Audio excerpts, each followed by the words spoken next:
சிந்திக்க ஒரு கதை. ஒட்டகத்தில் பயணம் மேற்கொண்டிருந்த ஒரு குழுவினர் ஒரு பாலைவனம் வழியா போறாங்க.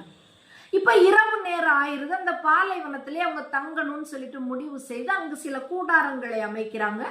கூடாரங்களுக்கு பக்கத்திலே இந்த ஒட்டகங்களை கட்டி வைப்பதற்கு என்ன செய்யறாங்க, முளை அடிச்சு கயிறு கட்டி ஒவ்வொரு முளையிலையும் கயிறுலையும் அந்த ஒட்டகங்களை கட்டி வைக்கிறாங்க.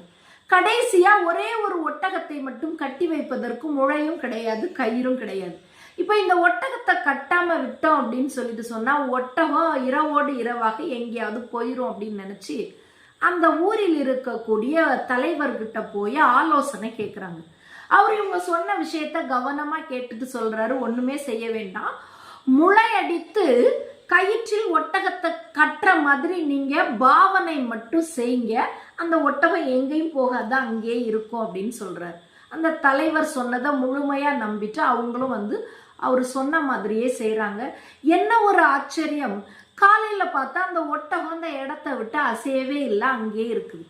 இப்ப இந்த கூடாரங்களை எல்லாம் எடுத்துட்டு இப்ப அந்த இடத்த விட்டு கிளம்புறதுக்கு முடிவு பண்ணி ஒவ்வொரு ஒட்டகங்களையா அந்த கயிற்றை அவுத்து விட்டுட்டு முளைய புடுங்குறாங்க.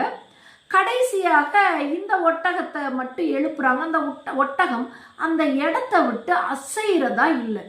இவங்களுக்கு என்ன செய்யறதுன்னே புரியல. திரும்பவும் அந்த தலைவர்கிட்ட ஓடுறாங்க. தலைவரே, எல்லா ஒட்டகங்களும் எங்க கூட புறப்படுறதுக்கு தயாராயிடுச்சு, ஆனா இந்த ஒட்டகம் மட்டும் எங்க கூட வரமாட்டேங்குது. உடனே அவர் கேட்கிறாரு, கயித்தை அவுத்து விட்டீங்களா, முளைய புடுங்குனீங்களான்னு கேட்கிறாரு.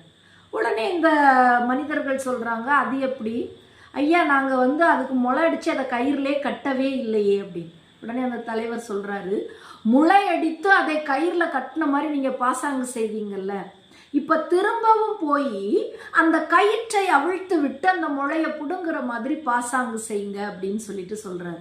உடனே இவர்கள் மீண்டும் என்ன செய்யறாங்க, அந்த கயிற்றை அவுத்து விட்டுட்டு முளைய புடுங்குற மாதிரி பாசாங்கு செய்யறாங்க.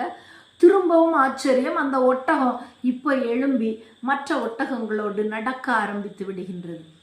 நாமளும் இப்படிதான் நம்முடைய வாழ்க்கையில சில விஷயங்களை நிஜம் என்று நம்பிக்கொண்டு நிஜமல்லாதவற்றை மனசுக்குள்ள புடிச்சு வச்சுட்டு நம்முடைய எண்ண ஓட்டங்களை அப்படியே தவற விட்டுட்டு இருக்கோம். நமக்குள்ளேயே நம்ம சில விஷயங்களை கடிவளம் போட்டு கட்டி வச்சு நம்முடைய சுதந்திரங்களை நாம் இழந்து கொண்டு இருக்கின்றோம். இப்ப நமக்குள்ள கட்டி போட்டிருக்க அந்த கடிவளங்களை எல்லாம் நாம் அவுத்து விட்டோம் அப்படின்னு சொன்னா நாமும் இந்த உலகத்தில் சுதந்திரமாக செயல்படலாம்.